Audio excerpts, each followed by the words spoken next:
Gamblers have proven on the field who has the best Division I AA football team in the nation.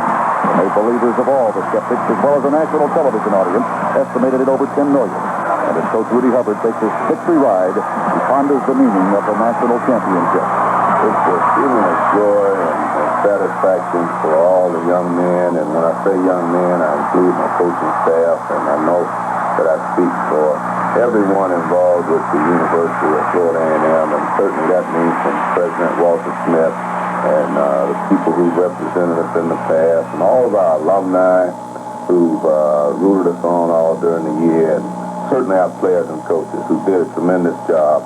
And it's just a tremendous joy and a feeling of satisfaction.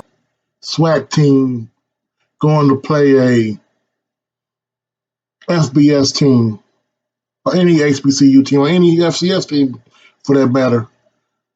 They're not going to have a history that's going to entice the FBS team to want to go ahead and play you. You're not going to have the FBS team thinking about revenge. But this is the one game that the FBS team will have a humongous chip on their shoulder. But at the same time, the FBS team will not be out talented. Well, it doesn't make sense, but the FBS team will not have more talent than the FCS team. I'm talking about a rematch of 1978 Division I AA National Championship. UMass versus FAMU. But we're not going to go ahead and play this mug over here in UMass or Massachusetts. Not going to play it in Foxborough. Not going to play it in Dinkin Hill. No, none of that stuff. I've got something better than this. We want to have a neutral game that will entice the FAMU supporters to show up to the city and bring out other ones from the city. And it's close enough by that UMass can drag the little bitty support they have. Only one spot to go to have this game. New York City.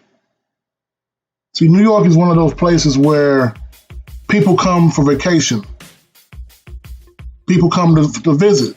It's also one of the biggest hub cities for travel on the planet. It's a cultural mixing pot. So it gives us a chance to not only get the FAMU and HBCU and SWAC supporters to go vacation in New York City in the summer or late fall, but it also gives you a chance to get new supporters. I think the thing people forget is if we only play the people we play in the place we play, no one else will give a damn that we play. I mean, we know the cultural impact of the fans coming from Tallahassee to New York City will be minuscule because of the size of the city. But the potential eyes on the other side, on the product, potential investors, potential college kids who want to go enroll, who will see New York City has embraced FAMU. Now, that's something different. Now, I know someone's going to mention about how much we're going to make on this endeavor. Usually when you have a neutral site, you both pay for the location, right? Well, to rent out the stadium I'm thinking about costs $300,000. To adjust it, another $100,000. When it comes to ticket sales, when it comes to revenue gained, it's potentially in the millions. This is one of those times where FAMU, black people, HBCUs, we got to bet on ourselves. Because if this can actually happen, the world is our freaking oyster. Of course, you're probably thinking, well, all right, coach, whatever. What stadium in New York City are you freaking talking about? Well, I bet you didn't know that HBCUs used to run games at Yankee Stadium or New York. But the thing is, if we're going to have this resurgence, if we're going to branch out our brand by playing against lower hanging fruit, and when I mean lower hanging fruit, I'm not talking about strange fruit. I'm talking about teams that you have a chance of beating that will still give you a bump. And with UMass being who UMass is, and it being a revenge game, playing at Yankee Stadium will be that prize. Now, if you look at it carefully, the amount of money that's cost to rent the stadium, and the time frame where the Yankees are not playing, and yada yada yada yada, this can be done.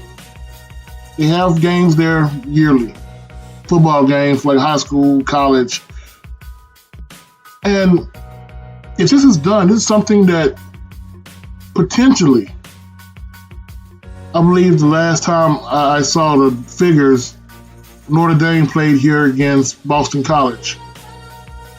And it was a high 8-figure game.